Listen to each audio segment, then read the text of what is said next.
Welcome to the Boston's Big Four podcast. Cast. New news about music and sports every week, sometimes. All right, we're back. Episode 102. No, this is 4. We're out. I was guessing. Deliberate. I think that was deliberate. Yeah, you knew. I was guessing. 102. Yeah. All right. 104 of Boston's Big Podcast. We have a very special guest with us. Zakiyyah is here. Hey. Hip-hop artist, opera singer, songwriter, actress, arts activist, racial equality and social impact consultant. I got that from your website. Like, wow, you got all the titles on there. Wow. I had to make sure I covered everything because there's a lot there. That's a lot to take in.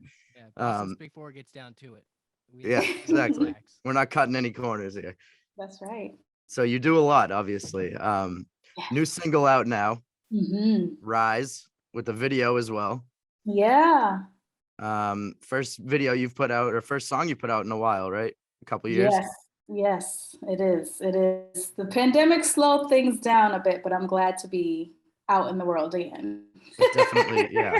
The pandemic definitely threw a wrench in everyone's plans, but but we're here, we're thriving. Yes, for sure. Back at it. Yep. Like I never left. Exactly. That's how it feels. I was surprised at how quickly things kind of like jumped straight back into it. It wasn't like, oh, we'll do a little bit. I'm sure some places did, but I just felt like once it was like, hey, we can go out again, everyone was out again. Oh yeah. From my perspective, yeah. But people were sick of being inside. Exactly. I was worried that I'd still be germophobe once we came back, but I'm not doing everything. Germophobe. Yeah. It's a good word. Yeah. Yeah. Well, it's good news for venues because I've noticed people are not shy to go to shows now, which is fantastic. Yeah, for sure. Have you performed? I know there's like a limited hip hop catalog for now.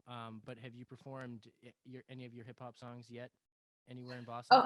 Oh yeah. I did a show recently at the Museum of Science, which is really cool. Yes. Yeah.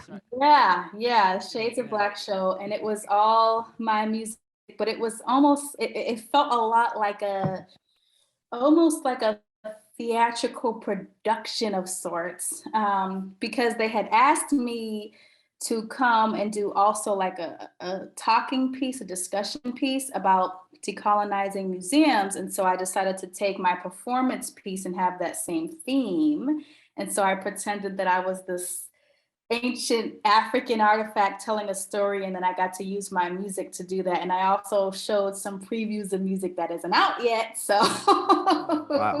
So is this on YouTube? I didn't get to watch it. It looked like it was over an hour, right? The whole thing's on YouTube, yeah. Yeah, okay. I'm definitely gonna have to check out the whole thing. Yeah. And if it's gonna stay up on YouTube, listeners, go check it out. Or yes, it'll be up there. Anytime soon, we'll come and check you out live. That would be I haven't seen it yet, but that sounds amazing. The live figurine sort of thing. I mean, I'm already sort of picturing it. That's awesome. Thank you. Try to be creative as much as possible. So how did that come about? I'm sorry. So how did that come about? Okay, funny story. I did a little mini lecture series for this online program called the Cultural Equity Learning Community that teaches everybody about equity and such. And so I did a lecture for them. They invite different people to do things. And someone, I guess, from the Museum of Science who does their performances and gets their performers, they saw my lecture that also talked about hip-hopera, and they reached out to me. Now, the funny thing about that story is they reached out to me in my personal email in July of 2020, and I did not see it till a year later. Oh wow! And I was in my feelings. That sounds like something that would happen to me. I probably have done this to somebody else. The only reason I saw it literally was because I got overwhelmed by my personal inbox, and I'm like, I need to start going in here and deleting stuff. You got like 7,000 emails. I almost deleted it because the headline didn't look like, it looked like spam. It didn't look like something that was for me. And then I opened the email, saw what they wanted me to do and what the money was offering. I was like, ugh. My heart like dropped. I was like, oh my gosh. And then I reached out to them from my business email and I'm like, hey, this is the right email to use. I'm sorry I missed you. Then they're like, that's okay. We still love to have you this year. So Yeah, that's the right way to handle it. They had the wrong email. Yeah, exactly. And we're gonna cut that part out. So no, I'm just kidding. we'll keep it do what all you in. It's gotta all do. hot. Yeah. Do what you gotta do. I understand. So I love Hip-Hopera, by the way. I just want to give you big props on that. That was my introduction. Jack and I both were introduced to you through that. And Through Ron. Yes, through Ron. Shout out Ron Furr. Shout out New England Mic Check Radio. Shout out the Weekend Takeover and shout out our show on the Weekend Takeover. Yeah.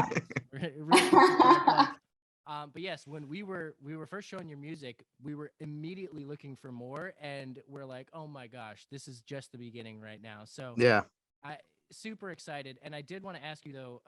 So it's super unique, I think, and there may be others. Who's doing opera and hip hop? I don't know of any others. I was gonna ask the same question because I don't know of any others. And where did the opera come from? Like, how did you get into opera? So that's an interesting question. There's a local school, Boston Arts Academy, that I was looking to audition for. And I was looking for a voice teacher to help me with my audition. And the voice teacher that I found wound up being an opera singer. And at the time, I had absolutely no interest in opera. I kind of just fell into it. And when I started actually going to BAA and I started singing the way my voice teacher taught me to sing, everybody started calling me an opera singer.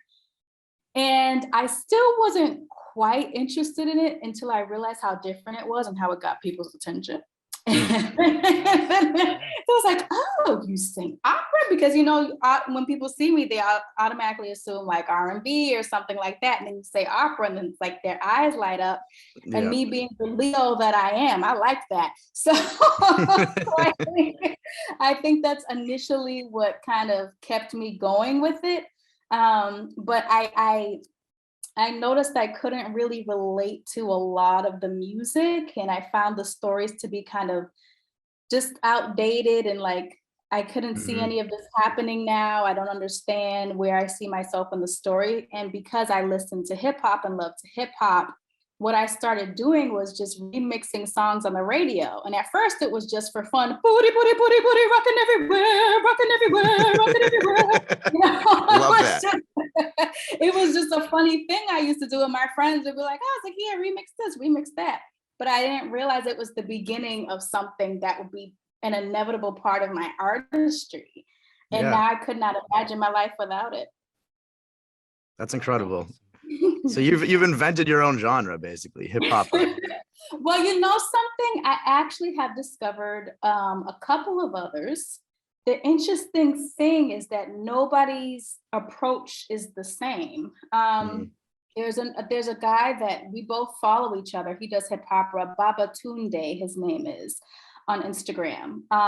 And his approach to hip-hop is completely different than mine, because the way he uses his music, he kind of uses like classical music as the foundation and then throws hip hop on top. And I kind of do the opposite. I use the hip hop as the foundation and throw in some operatic stuff in there. But it sounds, our sounds are very different. And so that just kind of like lets me know that there's room for everyone, to be themselves, their true authentic selves.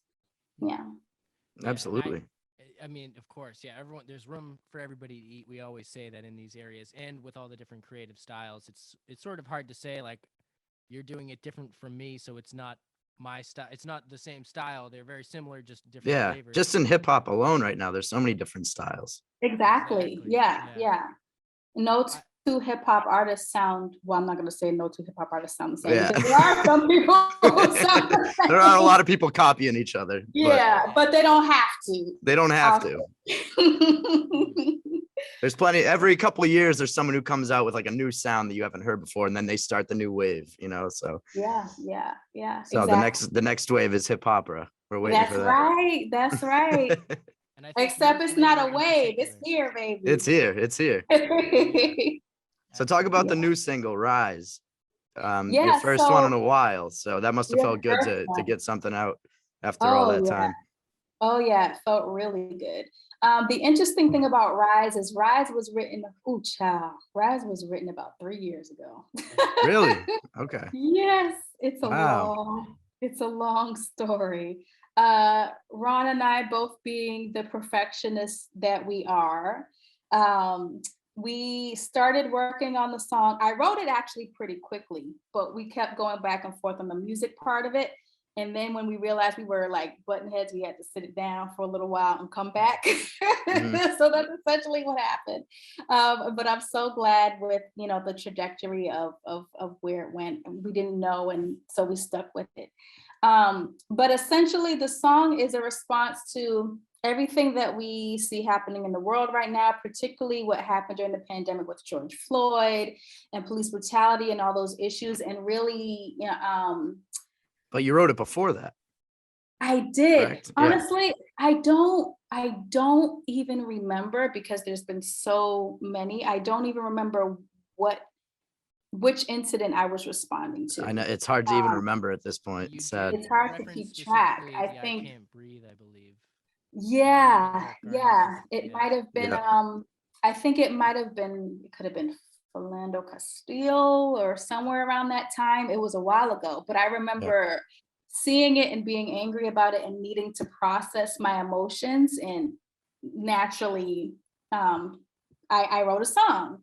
And one thing I'm so grateful for with hip hop that I really can't seem to embody with opera alone is that sometimes I just want space to be angry and aggressive. And there are angry opera songs, but it doesn't feel the same. Are they really angry though? Like I can't picture opera being angry. Yeah, exactly. No, Yeah. Something funny. One aria that I used to perform a lot that was an angry aria. People love it and thought it was such a cute song because Right. it had like these high notes and all this like stuff going like this way. And I'm like, actually, this is a song about a mother telling her daughter to kill her father. Oh man. So, but it dark. doesn't feel like that because it's so like, so I'm like, no, I need to really express my emotion here. So rap was the perfect avenue for that. Yeah. That makes sense. Yeah. That does make sense. I think that's something I've always liked about rap is it allows you to like be aggressive. It's like acceptable to just like be angry, Yeah. You can carry a wide range of emotions too. Like, Yeah. if I'm feeling myself and I want to be a little cocky. Exactly. There's rap for a lot of different emotions. I feel like a lot of other genres, they only kind of fit one mood, whereas rap can fit like a lot of different moods. Yeah, exactly. Which is what I love. Yeah. Yeah, and with glazing that hip hop with opera as well adds like a level of elegance to that too. Which like it allows you to put the aggression in through the hip hop, but keeping like there's some class here. I mean, not that there's class in hip hop, but this is like the opera has like you were saying with the other guy, I'm sorry, it was Babatunde. Babatunde. Babatunde, got you. So he has more of the classic foundation and then adds things on top of it, where you have the hip hop foundation and you're putting the classic on top of it, which I think that's the way to go, especially like if you're for marketability and stuff. So that's it's sick. It's sick. Is there a scene of like young opera singers, or is that kind of like a thing of the past? I'm wondering now. There are.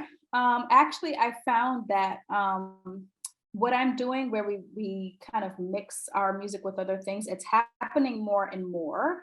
Not necessarily with hip-hopera in particular, but just that we're finding more and more young opera singers have more of an interest in contemporary music in general. So with that, we might see more genre bending things happening, whereas I feel like the generation before me, there wasn't a lot of that. And I think a lot of people in my generation are recognizing what's a nice way to say this, because this is going to be recorded. a lot of people are recognizing that a lot of the stiffiness of the opera world or of the classical world doesn't serve us for being innovative in the future. A lot of people in the classical world can be purists. And I feel like my generation's starting to change that a lot, where we're like, oh, we don't really care about your rules. We're gonna do what we want to do. Right. But we'll use your music here and there, you know. Right. Yeah. Exactly. And I think that's one reason why I knew I couldn't just go and be an opera singer. Yeah. I don't think I could be happy in that route where everything's pre-written for me. I have to follow a certain rule. I have to sing a certain way all of the time. I feel like I would be stifled by that. That makes sense. Yeah. And when you started, so I see you got the keys behind you. When you started music, was it singing or was it instruments first? You play piano too, or? I play well enough to write my songs and to teach, because I teach voice as well. But yeah, so I actually started out, in terms of performing, I started out as a dancer, which actually a lot of people don't know that. So good question. I started out as a dancer doing hip hop, and then I started doing ballet and tap and jazz and modern and all that other stuff. And then I used to sing along to all my parents' music in the house, actually old school R&B, like Motown and all of that era. And so then I started performing, and my brother is pretty much like a rap legend, Rip Shop, especially in the underground scene. And I grew up listening to him and hearing him rap, and also hearing him complain about mainstream rappers that can't rap. And so I had standards for myself too. Yeah. And the funny thing is, I didn't always see myself as a rapper. I'm actually still getting used to owning that title, especially having grown up seeing him rap and him being, you know, like he could go off the top for like centuries, and you don't want to hear me go off the top. Like this is not gonna happen. But it is a different skill. It's a different skill. It is definitely a different Owen can go off the top. I can't. Yeah. Sometimes go off the top, yeah. If I go off the top, I'm just gonna go rap about food or something. I don't know. Yeah. But yeah, so I think having him around gave me high standards for myself, but also encouraged me to explore that other side of my artistry that I probably wouldn't have explored otherwise. So his name is Rip Shop, you said? Yes. I'm looking him up right now. Oh yeah. Yeah, he's very, very talented. And from Boston, right? Mm-hmm. Okay. You said Rip Shop with a P? With a P. Was it? Oh, okay. Nice. Mm-hmm. Yeah. Shout out. I'll put that on screen. Yes. And then, yeah, big shouts. We always say this. We're trying to do our shout out compilations again. So just feel free. Shout out as many people as you'd like during this podcast. Okay. We compile them into one small clip, or one Yeah. large clip of all our shout outs. We got to start doing that again. Yeah. Oh, nice. I like shouting things out. Yeah. Discover things through shout outs. Yeah. That's doesn't true. even have to be just people either. You could like shout out a restaurant or anything, like whatever you like.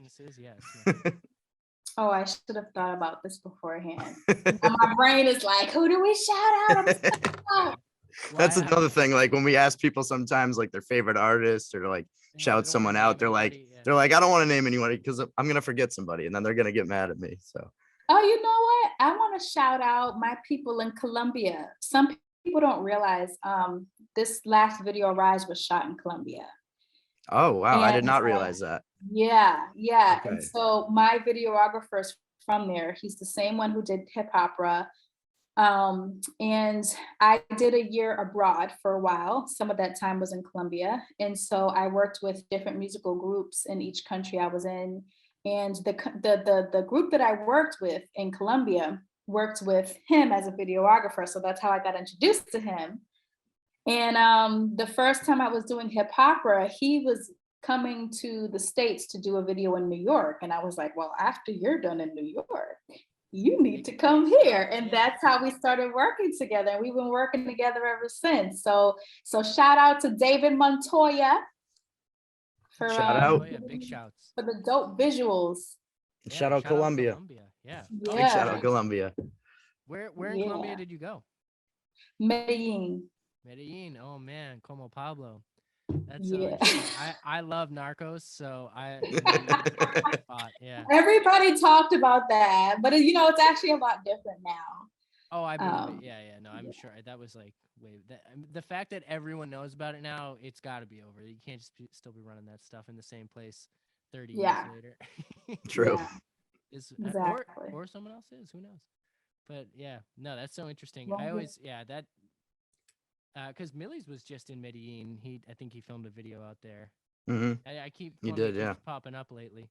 So. Oh yeah, because I mean, at this point, it's like I'm like, why do I even bother trying to film here? Because if I wanted to do the stuff here that I did in the video I filmed at Rise, it would be an arm and a leg. I mean, I was in the fire, I was flying in the air, I was in the water. Like I would have to be P. Diddy. Yeah, videos can get up there. We've talked about that before, like how you can definitely pull off a lot with a smaller budget, but when you want some of those things, it just gets crazy. Like in the house budgets, like you're basically buying a house for this music video. It's just so wild. Yeah. And so I try to work smarter instead of harder. And so once I found that connection and realized that my money could go much farther and I can do a lot more that I wanted to do without breaking the bank, I was like, this is the way to go. Yeah, definitely. Yeah. And so you mentioned that in the performance you were sort of doing like a live action thing, and I imagine did you choreograph that whole thing with your dance background, right? And are you doing that with these videos too? So I imagine you're sort of directing the whole thing. So you have the creative control that way too, and you're sort of just telling the videographer how you want it to come out.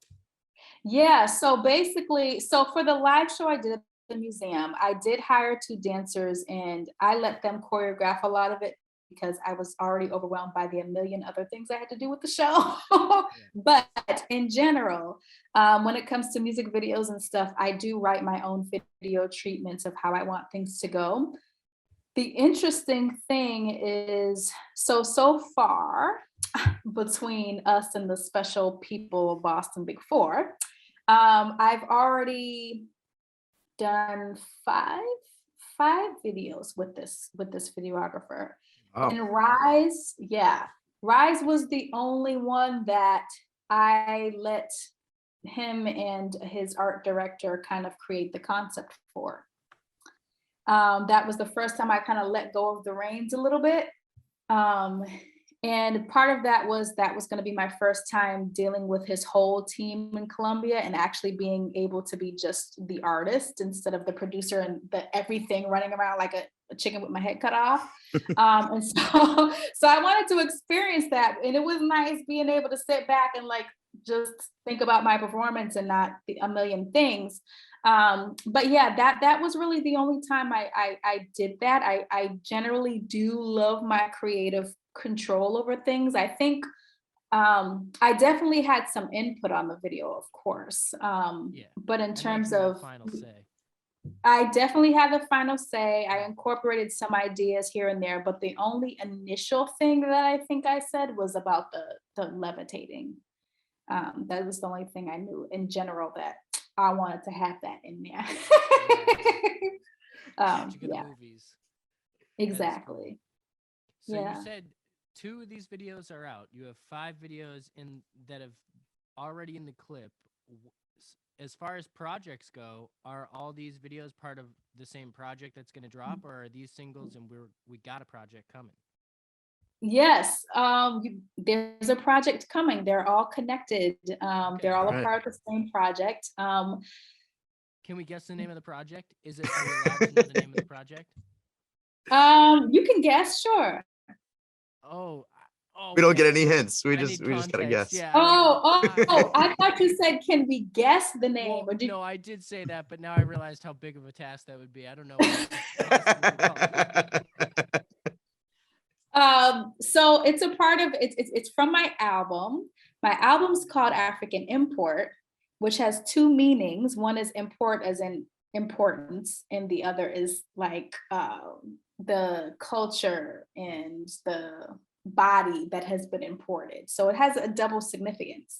And so they're all a part of the same project. There were, to give a preview, there are two videos that I did that were a huge undertaking for me that I actually filmed before Rise. But they're still being edited because they were such a big undertaking, because they're kind of like mini movies almost. They have like a whole plot and everything. And That's so hard to pack into a song though, too. it is, it's difficult. And the videos are connected. So I'm a huge Marvel fan.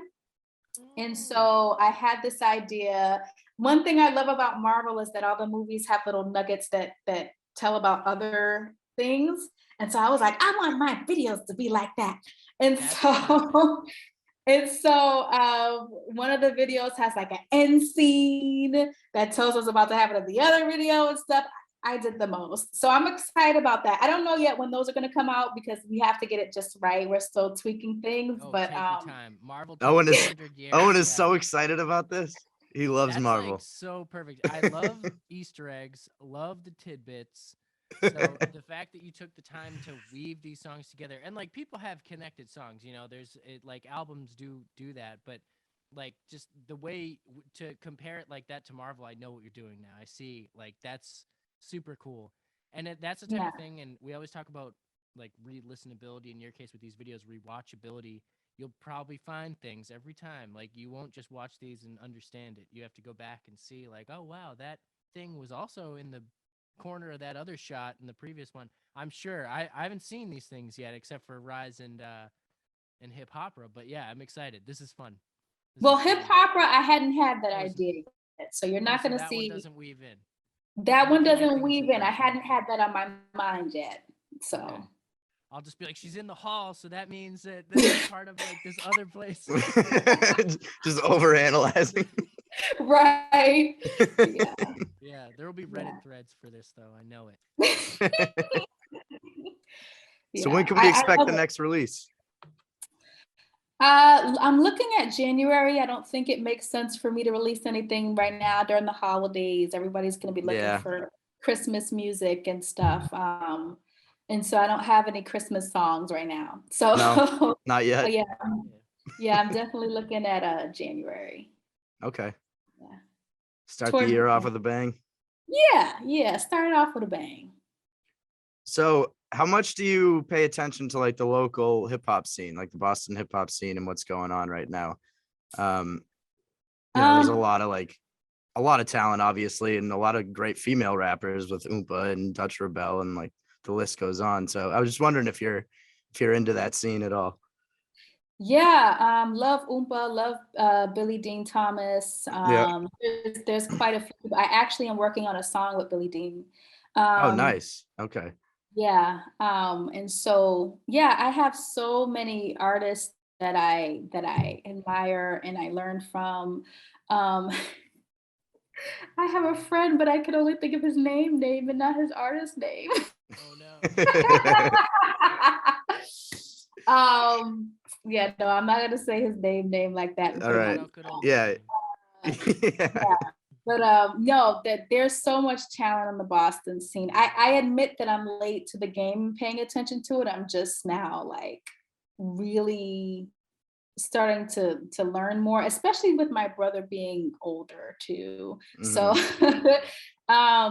I feel like, his generation, because he's like the generation before us, if I'm guessing y'all age is right, assuming y'all are my age, which we ain't gonna say that.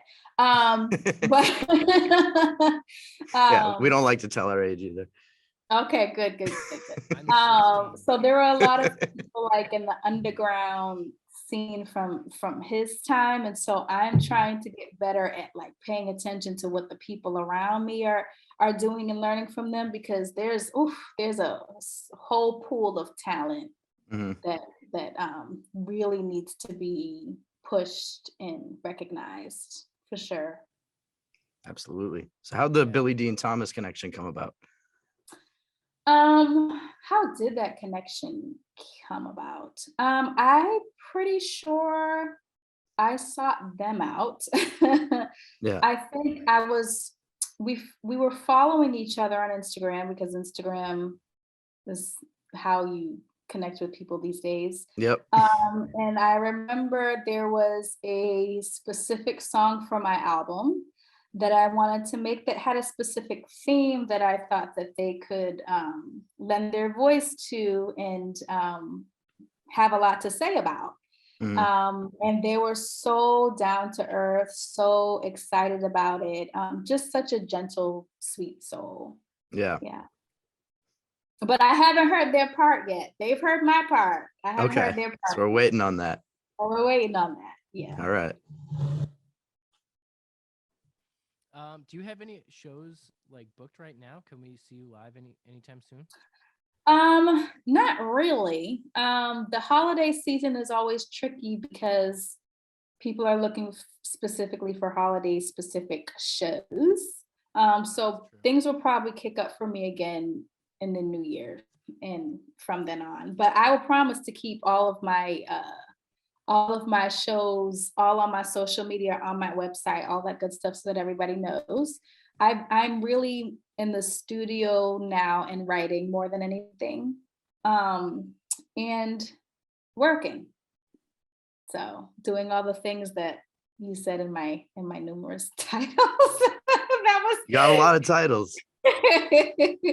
Yeah. I mean, based on that list of titles, I'd say you probably have a pretty busy schedule. So, you get to the shows when you get there. I do. Yeah. But I am in conversation with some institutions about creating some new shows that I'm excited about. So when we have dates for those, y'all will know. I promise. Okay. Awesome.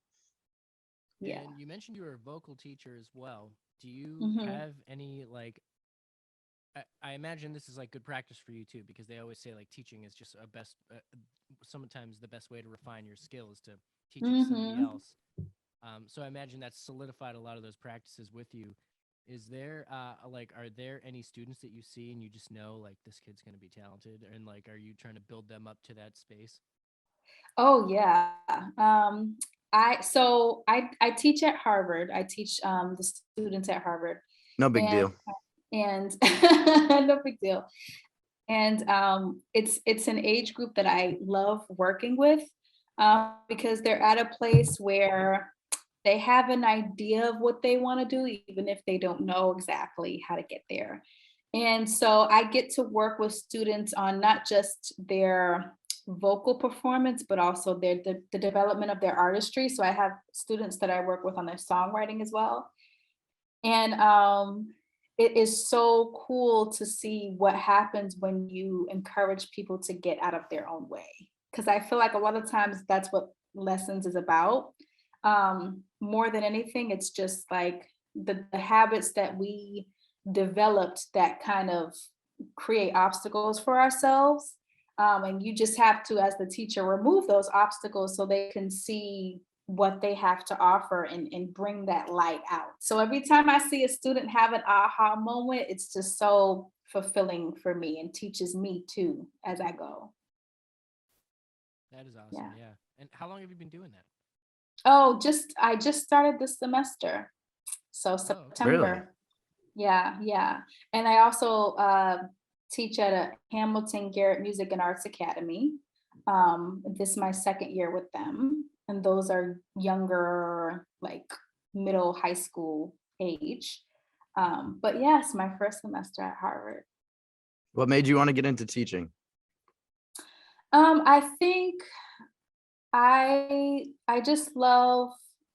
love seeing people have that aha moment. Like I said before, even when I was younger, my friends, I would try to teach them to sing, even though they had no interest in singing. And they're like, all right, Zakiyyah, nobody cares how I sound. I'm not going on stage, but if you really want to explain this concept to me, you can. And I just had fun, teaching them how to breathe, how to hit a note a little bit better. And anytime I got them to improve, I felt like dusting off my shoulders a little bit. Right. Absolutely. So I love that. Yeah. Awesome. Okay, so this is just like a fun thing I want to ask you. As far as vocal warm-ups go, when I was in middle school, we all had to do like choir and whatnot. And we did these warm-ups, and a lot of them were like, ooh, ooh, wee, oh, wee, oh, wee, like types of stuff like that. And then the other one that I always remember, and I want to know, is this like a common thing, or just did our teacher make this up? Don't laugh. Don't laugh. There are a lot of weird warm-ups, so I am not. You're good.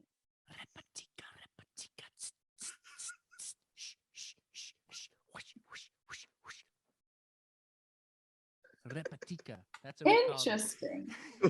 What are we doing here? Vocal warm-ups.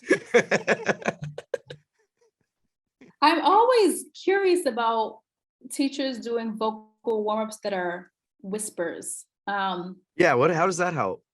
Well, I think like that's just the one that I think was the funniest, because I think we did it at different volumes. So that was like we would do like a loud one, and then we do like a regular, and then we go like so that was my okay, and that sounds like that was just fun.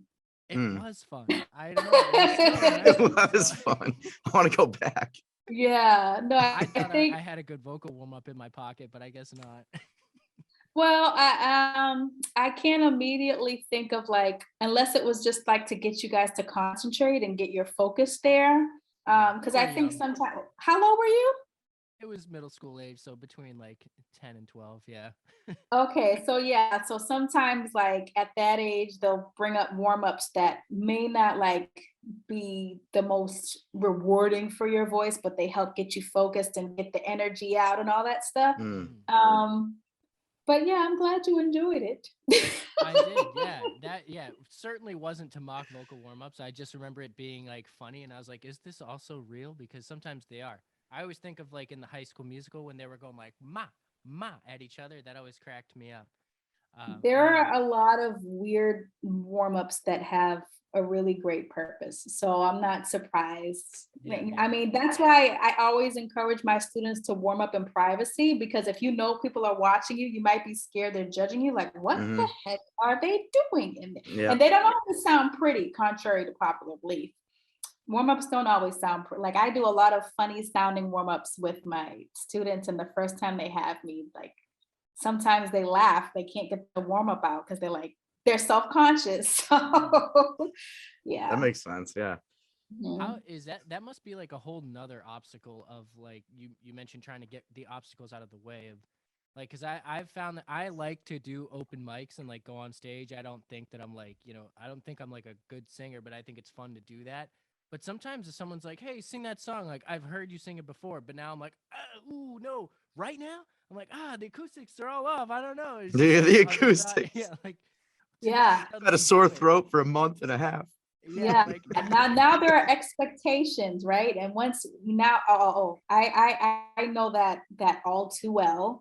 I can say that my journey was a complicated one, still kind of is. Because in high school, I was known as like one of the best singers in the school and all that other good stuff. And then I got to college and all these weird things started happening to my voice and I didn't know why. And it wasn't until like years later that I discovered that I had a form of reflux called laryngopharyngeal reflux, which is like regular acid reflux except that the acid hits my throat and burns my vocal cords.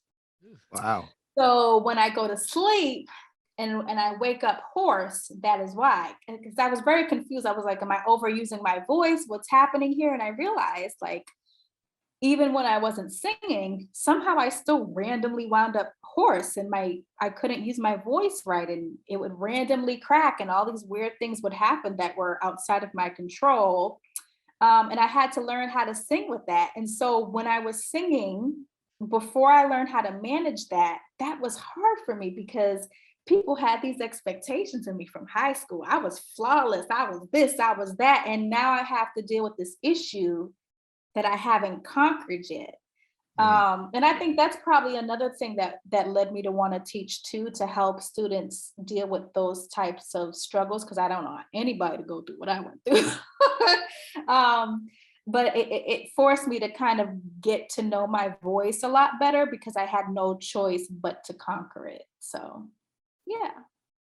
I don't even remember what the question was. That was long-winded, but Yeah, no, well, basically it was about that stage fright of like singers. You see, like, someone will just get up there and they'll sing in front of a small group of people intimately a cappella, and you're like, wow, I just, like, to be asked to do that and do it well and have people not feel like, because when it's going well and you're the third party perspective watching it, you're like, wow, they're so confident and they love it.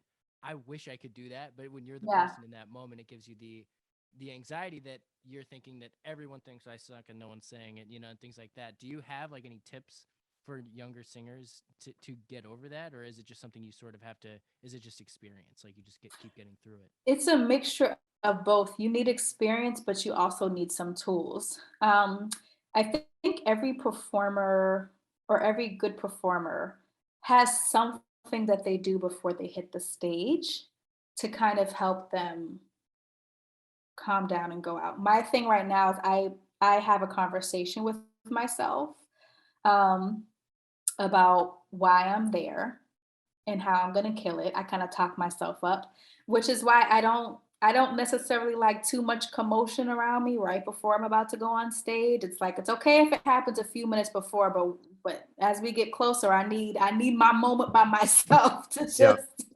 to have my zen. And that's really important. And also I do struggle with anxiety. So I need that, right? To calm everything down so I can get that inner peace so that it doesn't follow me on stage. And so yeah, I think it's a mixture of that and also experience, because if you don't have any practice dealing with your anxiety or practice getting out there, it's always gonna feel like this insurmountable obstacle that you'll never be able to conquer. Okay. Yeah, that makes What are sense. some remedies that you use to maintain a good singing voice? Do you That was drink gonna be my tea? next question, Like yeah. Oh yeah, what is the key? You drink tea? T. So it's so funny you asked this because I'm listening to myself now and thinking about the things I ate before this interview and how I shouldn't have eaten them because I can hear them on the horse now. But in Only you would general, notice that, I'm sure. yeah. Um, I you're supposed to stay away from spicy food, Okay. like not what I just ate. And stay away from dairy, drink tea, drink water, room temperature. Room temperature, Um, not cold. yeah, you don't want to freeze your vocal cords. Okay. And yeah, better movement. Have you guys ever seen what the vocal cords look like?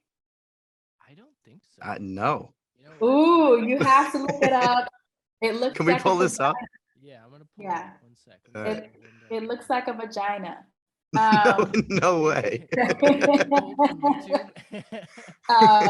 it's very cool. But yeah, drink tea, drink water, stay away from a lot of sugary things. That's my vice is I love sugar, I love chocolate, and I love juice, which can have a lot of sugar in it, which is bad. Yes. Oh, wow. So those are the vocal cords. And as you sing and you speak, they move like this. So Okay. what happens when you get a cold or you get sick or whatever, they get swollen, and so they don't move as well. And that's why Interesting. your voice gets deeper, because the thicker the chords are, just like an instrument, the deeper the sound. So yeah, it's fascinating. I have to send you I guys a can't believe video. I'm just seeing this now. I feel like I should have seen vocal cords already. Yeah, those are what Oh, your and here are vocal some cords look forms of like. paralysis. So guys, keep an eye out for these. You know what? Oh, I had a mild form of paralysis, and that's one of the reasons I discovered my reflux. Okay. So So do polyps form on these? When yes. people get vocal polyps? I had So my Adele, sister get this. yeah, Adele, when she had to get that surgery, when she had polyps, that's what she had to. It was on her vocal cords. So what happens is are people going to see the video or no? They can't They'll see see it. that. Yeah. Oh, Oh, okay. yeah, they'll see the video. Yeah. Oh, okay. I wasn't sure if I was doing this for no reason. So when your vocal cords are just moving like this, right? Yeah. In order for the sound to come out nice and clean and clear and to have a lot of power behind it, the vocal cords need to be able to touch consistently. When you get a polyp, now they can't, right? Okay. And so that's what creates the raspiness and the lack of control. Okay. And so if you keep singing over that, it's going to get worse and worse to the point where either you have surgery or you just lose your voice. Oh, am I scaring you? Owen's in his head now. No, I'm just thinking about it. Because Steven Tyler had polyps, right? I think Steven Tyler had polyps. I remember. Is it common for singers? I think voice a lot, right? It seems to happen. It's a mixture of if you overuse your voice or if you don't use your voice well. So people that scream a lot. I could see that happening to Steven Tyler. Yeah. Yeah, I was about to say, when you said Steven Tyler, I was like, well. Yeah. The teacher that I'm thinking of that got polyps also yelled a lot. So I think that's what it is. Don't yell. Yeah. Soft voices. Yeah. And so in Adele's case, because Adele has a beautiful voice, and I don't want to get too technical here, but she tends to take her chest voice, her shouty chest voice sound and use it up a little too high. Whereas most singers, when they're trying to belt in their higher register, they'll switch into something called a mixed voice, which gives the appearance of shouting without using your full voice. And she doesn't really have access to that part of her voice. So she has no choice but to use her full chest register up there, which can be kind of taxing on the vocal cords. So wow, that's my theory as to why that happened. But I love Adele. I love her voice. You gotta love Adele. Adele's a good kid. She definitely does sing from her chest, though. Now that you mention it. Now that you mention it, like when I think about it, like even when she hits the high notes, you can tell she's singing from her chest. It's not just like other people. It's just. Is that the same as like using your diaphragm, or is like the? Well, you should be using your diaphragm no matter what register you're singing in. But look at me giving a lesson on a podcast. This is so fun. We're intrigued now. Yeah. So there are three main vocal registers that people use. There's head voice, which is what we use in opera. So, do, re, mi, fa, sol, la, ti, do. That's head voice. So it resonates in your head. Okay. Then there's something called chest voice, which is used in a lot of contemporary sounds. So like Adele, hello, it's me. That really thick, round sound. And then there's a mix, which is, who uses a mix? Like Ariana Grande, it's like a lighter sound. It's, I can't think of an example. What are her songs? I don't know any Ariana Grandes. What is it? I don't know. It's something about daylight. You're getting it though, I see. Anyway, it's like silent night, holy night. You see, it's like it's somewhere in the middle of those sounds. Gotcha. So you can use that sound to belt without it being so taxing on your voice. And so most pop singers or singers that sing high, they tend to go into that mixed sound to create that sound. Whereas Adele, if you haven't developed your mixed voice yet, you kind of have no choice but to use chest everywhere. And so Adele kind of does that, which I think if you're doing that night after night, show after show, if she wasn't a professional singer, it probably wouldn't matter. But with the demanding schedule that she has, I think it's just harder. You're more likely to have problems, I think. So basically, Adele's got work to do. That's what it sounds like. Yeah, she did. It sounds like her career is not going to last too much longer. I don't know. Well, hopefully she, looks to some of the people around her to get some training to develop that part of her voice so that she can use it without having to, do so much. Yeah. Yeah, and I'm sure she's got the right team behind her. Yeah. So this is sort of in the same vein of a question we had asked before with the show preparation, but I always ask this: is there like a certain like you mentioned the meals, like is there a certain meal or a beverage or something you would have before a show, like to make sure your voice and everything was right and you know everything would you wouldn't be thinking about that part of things? Yeah, so I'll drink alkaline water, or if my voice is a little irritated, I'll have green tea, or I'll take a little spoonful of apple cider vinegar and put it in a cup of water, and I'll drink that, which doesn't taste that great, but if I'm having any reflux or anything, it calms it right down. And I Really? also It seems to be have, the opposite almost with the vinegar. That's interesting. But that helps. yeah, so the interesting thing is the acidity in the apple cider vinegar counteracts the acidity in the body. I don't know Oh, why it does, but it does. I trust it. Yeah, I Um, trust it. yeah, and so I do that, and I have a straw that I use for vocal warm-ups that helps make sure everything's loose and feeling good. Oh, I've seen those before. Yeah, it's Yeah. like I mean it can they sell them as well, but I think you can just use any straw, I think, right? And is that supposed to just for breath control? Cuz that I imagine is far more important in singing in opera, like people talk about it in hip hop with measuring your bars and Yeah. rap, so it must be way more important with full Yeah, vocal it singing. does help with breath control. It helps with the regulation of air too, because when you sing, you don't want to use too much air when you sing because it prevents the vocal cords from closing fully and they get irritated. Um, and it also helps like if you're hoarse or anything and you want to like even out the voice. So yeah. So you have a pretty good understanding of how that all works. Like I feel like a lot of people just sing and they don't really know what's going on inside their body. Like they, Oh yeah. they don't know how it all works exactly. But I feel like Yeah. it's important, like like you do, to have that knowledge, so you know what you should be drinking or what you should do before a show. Yeah, I think part of that is definitely the classical background. I think classical singers in general are expected to have a little bit of a more nuanced understanding of the voice than contemporary singers because Yeah, there's just very specific way we have to know how to use our voice. right. Um, and then I think the other part of that is because of the struggles that I've had with reflux and other things that I've had to learn about. I had no choice but to learn, okay, what's going on in my throat and how can I Yeah. remedy it?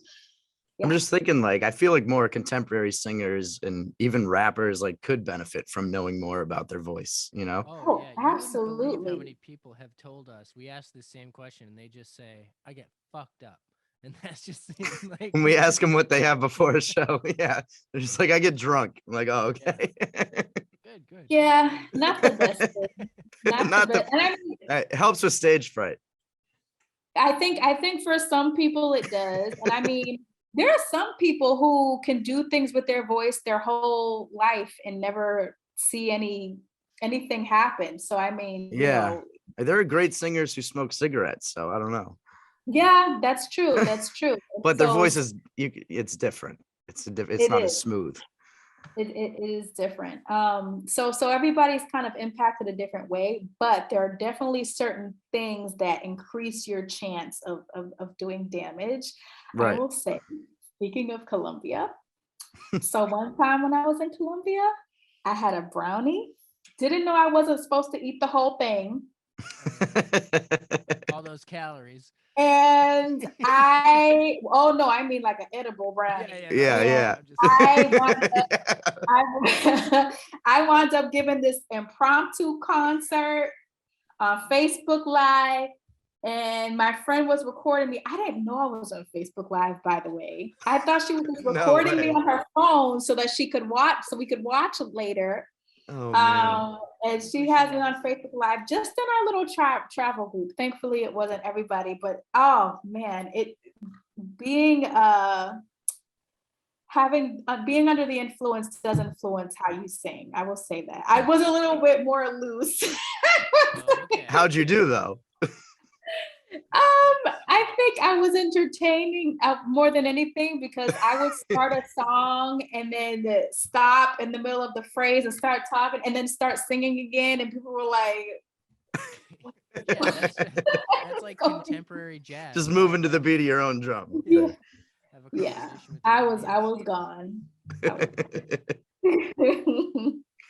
So brownies, edibles not recommended. I couldn't do it. I couldn't do it. Yeah, No. not for singing, at least. Not for No. singing. How many countries did you go to? You mentioned that was a travel group. Was it just for that Colombia trip, or was it? No. So it was a year abroad, 4 countries, 3 months each. So we went to Czech Republic, Thailand, South Africa, and Colombia. It was very, very cool. Yeah. Huh? Who was the coolest? Who was the coolest?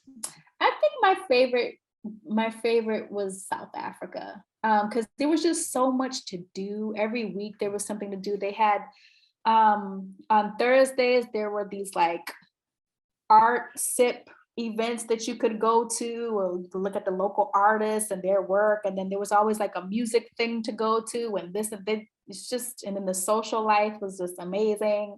Yeah. Where in South Africa?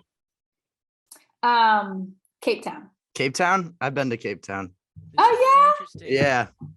This just came up on the podcast that will have come out just before this one. Yeah, I just mentioned this recently on a podcast. My sister, this was like a while ago. My sister, after high school, took a year off, like a gap year, and went over to work in South Africa, like at a hotel. So I went and visited her for like a couple of weeks. It was a good time. Yeah, I loved it. And I loved Cape Town. Oh yeah. Cape Town's beautiful. It's beautiful. And I was living on the Table Mountain. Table Mountain. Oh, yeah. I love it. The clouds roll over it. So nice. Yeah, I loved it there. If I had to move anywhere, I probably would move there. Yeah. If you could move anywhere, you'd move to South Africa? I think so. I've also lived in I lived in Ghana for a little while when I was studying abroad in college. Oh, okay.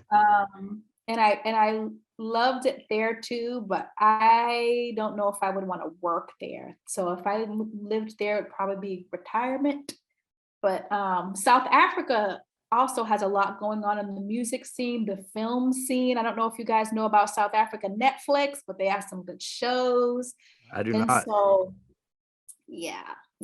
And so that's something I'm trying to do too, is break into some foreign markets, because that's a cool way to get exposure as well.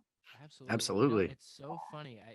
We talked this same topics came up on our previous podcast. We were talking about how and this is my opinion as well, like if you're an upcoming artist, of course you want to grow your following in your hometown. That's like everybody wants the organic upbringing of my hometown support.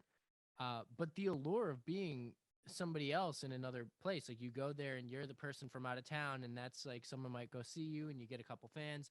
Do that in many other places. It's I think just smart marketing, and there's a chance you could they'll gravitate more towards you somewhere else than they do in your hometown. It happens sometimes. Like there's a chance you could blow up somewhere else rather than your hometown. It doesn't have to be your hometown. Yeah. Sees that you're going on tour in other places, or maybe not tour, but you're performing in other places with any success, and then they'll be like, "What have I been missing at home?" You do right, at home, exactly. boom, everyone's there. Exactly. There's so much psychology behind it, but yeah, I've said this a few times. I think I'm certainly not my idea, but I think it's one of those things that I definitely think it's important for people to do. And I do think a lot of people get caught up in like, I want to perform at the Middle East, get me up in the Middle East as soon as possible. But like, you go somewhere else. There's so many places. Yeah. And they might be more willing to take a risk.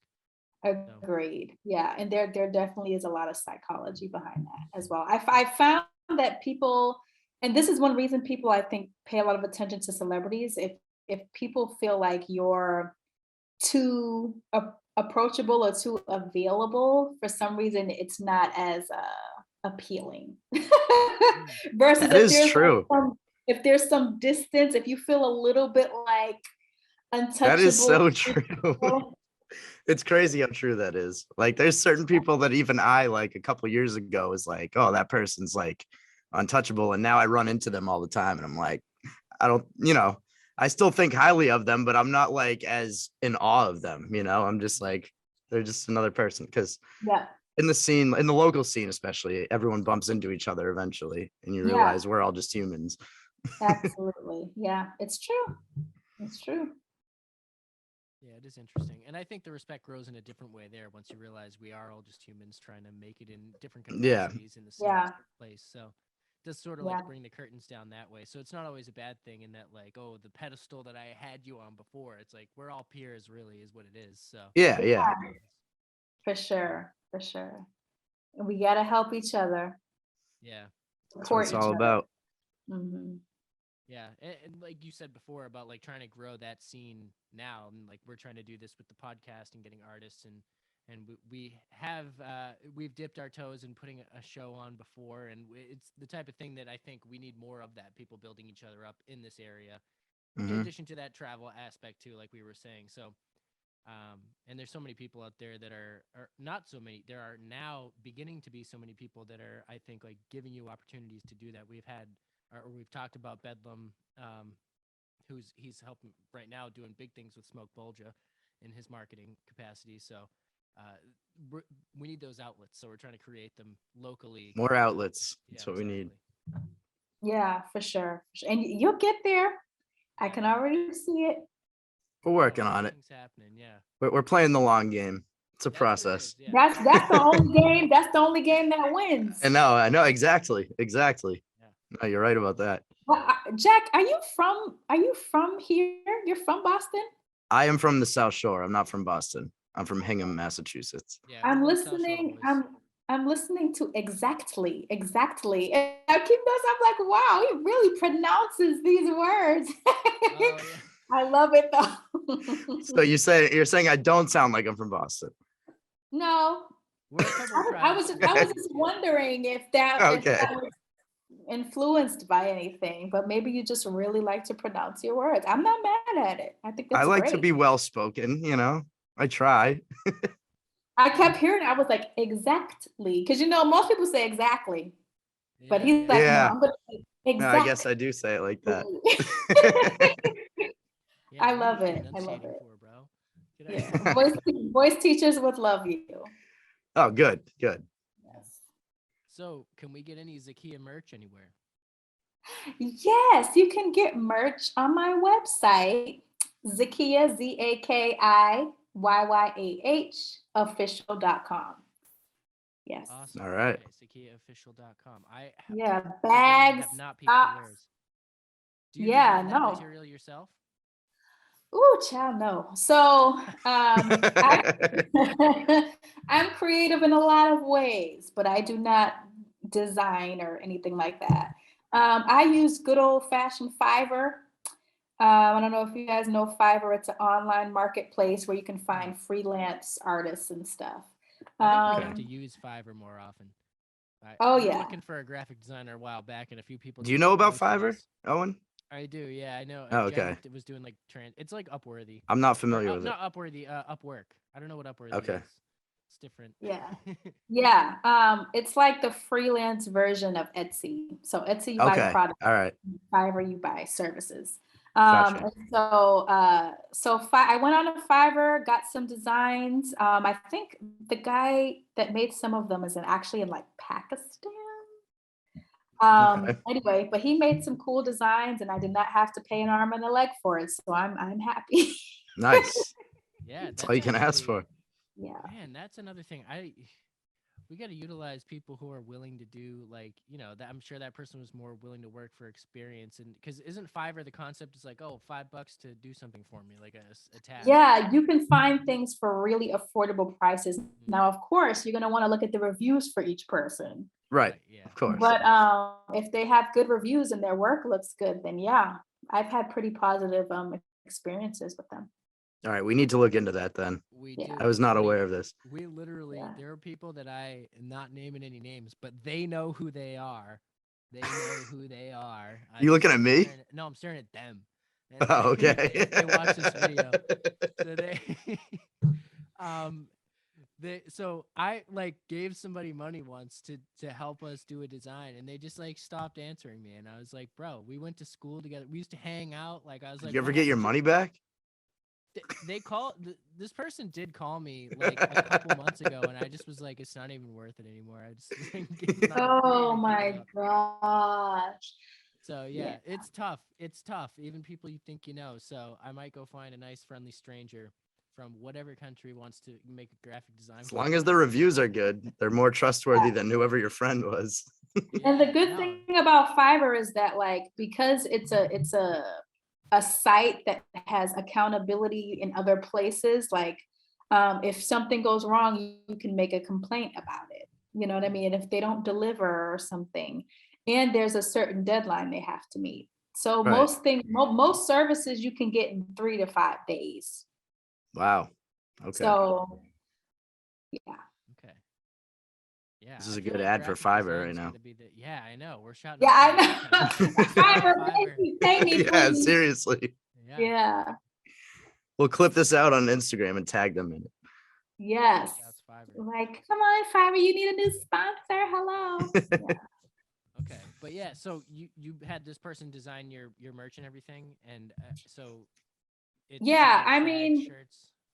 So actually, they didn't do everything. I do have a friend, Rion Johnson, who designed a couple of designs for me. That actually I'm going to put out soon that are related to the song. It's for Rise, a t-shirt. But then I have bags, I have socks, which are hilarious to me. I have sweatshirts. Yeah, especially for this cold weather that we're facing now. Mhm. People want to stay warm. Yeah. On a mission to collect everyone's merch, so you're gonna definitely get some purchases soon. Yeah, we need to load up on merch. Oh yeah, that's what I'm talking about. I always one thing I will. Oh, I'm sorry. I was just gonna say I can't decide between sweatshirts and t-shirts. I'm a white tee guy, but I like sweatshirts too. It's hoodie season now, though. It is hoodie season now, yeah. So I feel like I gotta do that. Yeah. One thing I will say, if you all have any recommendations, is I am looking for a new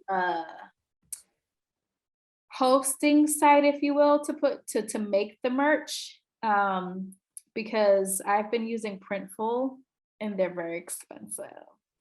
Okay. Oh, so it's and like because they're expensive, you don't have the merch on hand. They like print it as it's ordered. They print it as it's ordered and they ship it out because I do not have time. That's actually way easier, actually. It is way easier. It just means that I have to charge people more in order to make a profit. So that's the thing that sucks about it. So yeah, and also I feel like at that point you also have to trust whatever like t-shirt brand you're getting. Like I'm sure you know what it is, but like it's one of those things you almost have to like have seen it first, because we've gotten some people's merch where it like falls apart or shrinks like so small, and you're like, how did it shrink this much? Like I don't know how some. No, my stuff, thankfully, they're good quality, and I do try to order stuff for myself beforehand so I can see what other people are getting. So That's I don't need that coming back on my name. Nope. Right. Yeah, we have a shop up on Shopify, and I feel like they do a print and a direct to print thing, but I don't think it's cheap. I'm pretty sure it is. Yeah. Things, it costs a lot extra. So I don't know. Yeah, sound off in the comments if you know who has the cheapest way to print your merch immediately. Print and ship. Let me know. There's like a name for that. But, print on demand or something. Oh, is it? Yeah. Okay. That's someone's gonna have that service, but someone do it. What if you just buy your own t-shirt press? I think that is. I've actually. It's probably very expensive. I've looked into it, and it is profitable. It's the biggest cost is your time, from what I understand. Like I think if you have one press, you can do one T-shirt at a time. So you have to have like the same design on one screen, and if you're doing like multiple designs with multiple layers, you'd have like several screens that you would put on like just for one shirt, and then like you gotta get another one, and then like let it dry, and you would basically have to take like a warehouse to do it all yourself. Okay. Like days and days of time. From what I understand, that's what it sounds like. I knew it was too good to be true. Yeah. That's did the look one into thing it. I'm trying to spare is my time. That's the Right, one thing. exactly. They know The that. one That's thing why it's that's so the one funny. thing we all don't have enough of these days. Exactly. I'm out here explaining the t-shirt logistics, but yeah, I think I I think mean, it's all right. I yeah. love it. There's so much that goes into being an artist. So much. yeah. We've learned that. I didn't realize it. I mean, when I joined this podcast, I thought it was mostly about the music, but there's so much that goes into it. Like, it's crazy. So much. The music is just that's the first step. It's And Yeah. then there's so many steps one of the after that. steps. Yeah, it's crazy. It's multiple of the Yeah. steps, but yeah. Oh yeah. Even from a legal perspective, like the process I've been going through to try to trademark certain things or, get certain things protected. There's like so much behind it, Mhm. but it's important though, and I think Yeah. that's one thing that I wish I knew more about as I was younger, because there's always an emphasis on learning your craft and not learning the business part. Yep. But that's just as, if not more important, because there are people who know the business side that don't have a lot of talent and they excel like this because they know how Yes. to market, they know how to brand and they know how Yeah. to network and yeah. And then the people who have all the talent but have none of those skills are getting mad because they're like, why is this guy with no talent? Why is he getting more views than me? It's like, because he's better at the other things. Yeah, It is a exactly. popularity contest sometimes, which I hate. Yeah.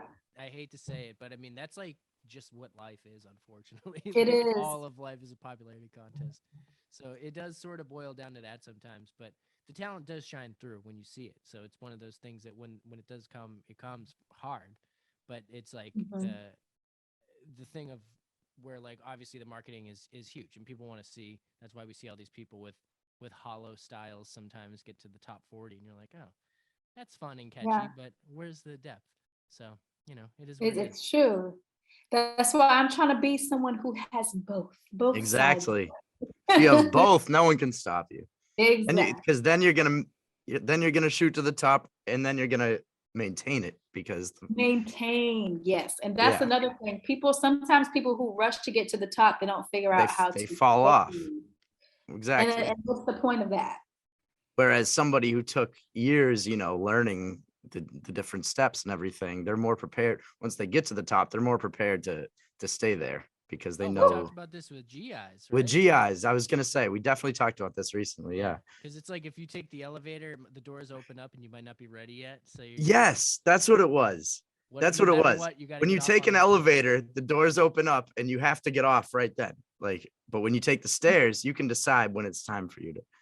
It was something like that. Oh, I love that. Yeah.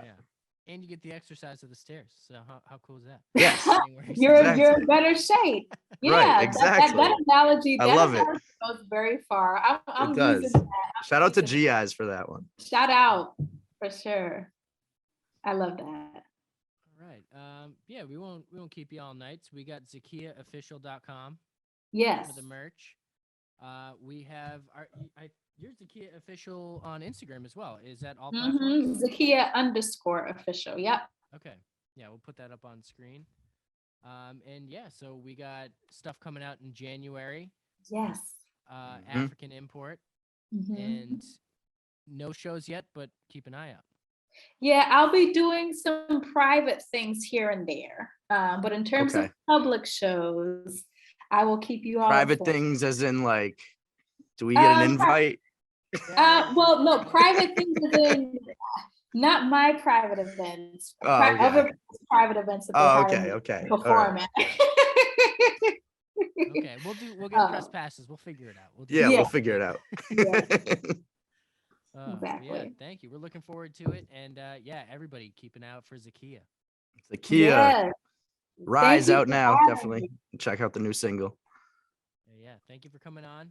Thank you for coming on. This was awesome. No, thank you for having me. You guys asked great questions, great conversation. I just had a blast. I didn't even feel like I was. Easy. You made it easy. Thank you. Yeah, we're trying. Thank you. Appreciate it. Of course.